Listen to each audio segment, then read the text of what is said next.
ここは東京都江戸川区、そして対岸は千葉県市川市。そしてこの橋が東京都と千葉県をつないでいる地図に隠れた橋。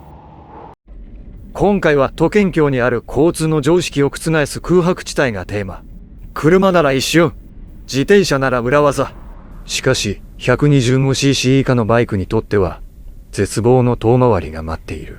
早速地図に隠れた秘密の橋と交通格差の正体に迫ります。今回は東京都にある篠崎駅から千葉県側にある妙典駅に移動します。その際中心に鎮座するのは京葉道路の江戸川大橋。しかしここは自動車専用。自転車はもちろん原付も通れません。一般道で渡るには北の市川大橋か南の今井橋まで大きく迂回するのが公式のルート。ところがこれらの橋以外に隠された橋が存在します。はい、ということで早速その隠れた橋を渡り実際自転車で検証していきます。ちょうど右手側が都営新宿線の篠崎駅になります。まずは篠崎駅を南下していきます。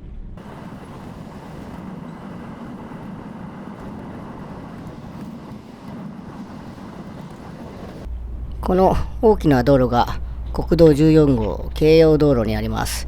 ここを左に曲がって千葉方面に向かいます。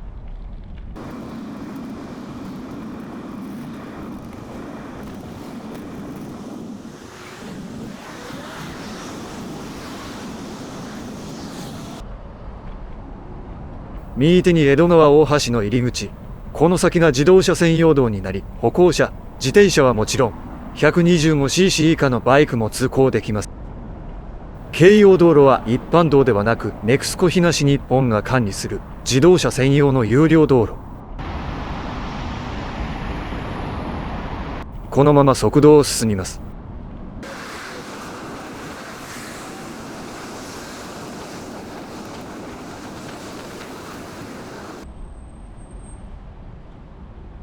ここから通称篠崎街道に変わります。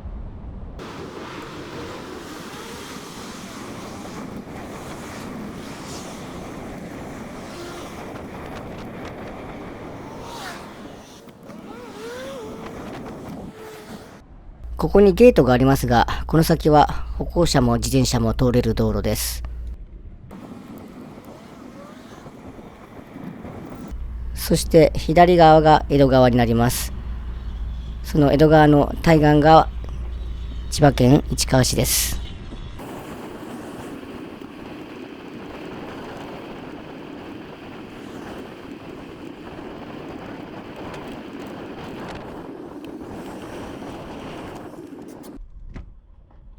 ここが都県境を大幅にショートカットできる橋。この橋は歩行者と自転車のみ通過可能。バイク通行禁止とあります。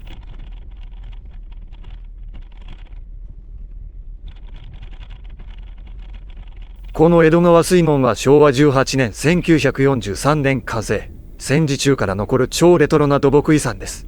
海水の遡上を防止するほか、上流の水を確保し、都市用水を安定供給することを目的に作られ、今も現役として活躍しています。この水門を渡ると全国的に面白い場所となっています。川を渡ったら千葉県の市川市になると思いきや、この辺りは境界未定地域となってるみたいで、左側が土手になっていて野球場などがあるんですが、そこは市川市が管理していて、右側には国土交通省の事務所があり、そこは江戸川区が管理という形になってるみたいです。なぜここが境界未定地域となっているか。それは江戸川水門が竣工した際に元の江戸川の流路がずれ、境界部が陸地になり、その陸となった部分がこの辺り。元々の境界線を主張する江戸川区と、境界線であった川が変わったのだから境界線も変わるべき、と主張する市川市側。両者の主張は平行線をたどり、現在まで境界線未定となっているようだ。これが物理的にバイクをシャットアウトしている通称メタルクワガタですね。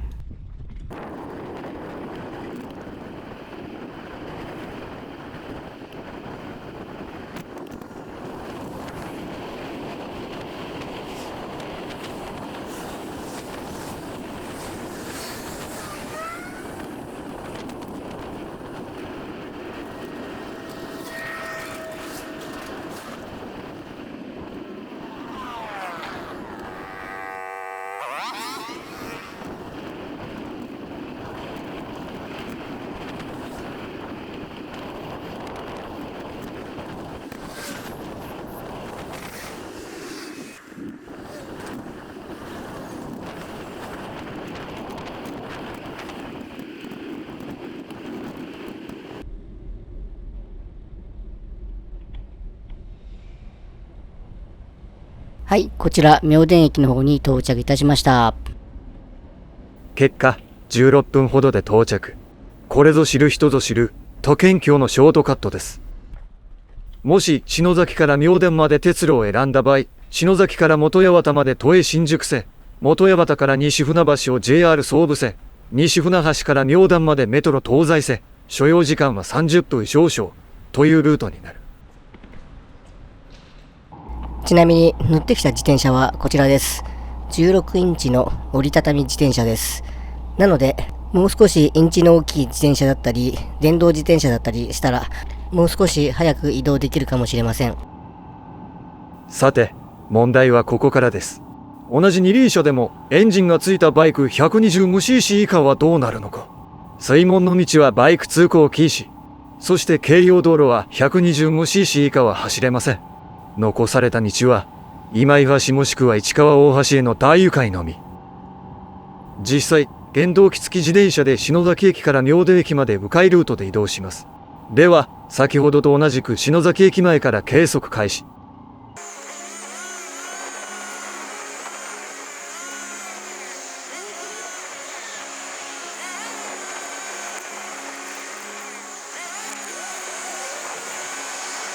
篠崎入り口に到達。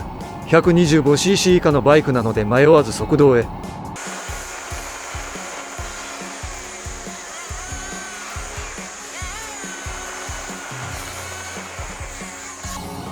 ここまでは自転車と同じ道のり。自転車では土手の道を通行しましたが、原付はこのまま篠崎街道を進みます。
前方に橋が見えてきました。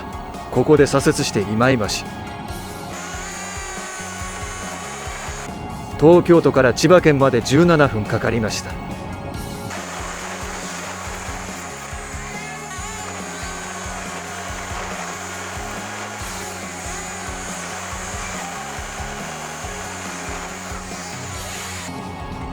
県道6号市川浦安線に入り、陽徳の町を北上します。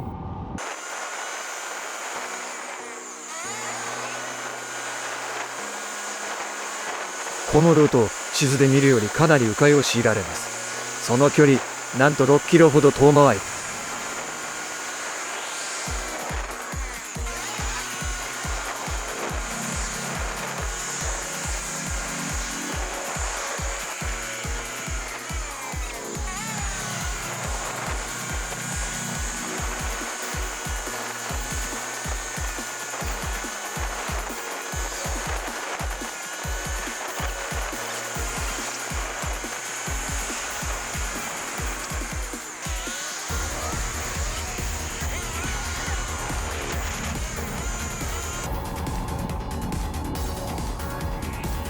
到着です。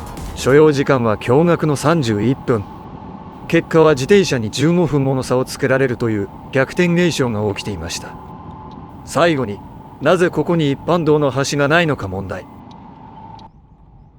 江戸川はかつての利根川本流であり、非常に川幅が広く、橋一かにかかる建設費が巨額でした。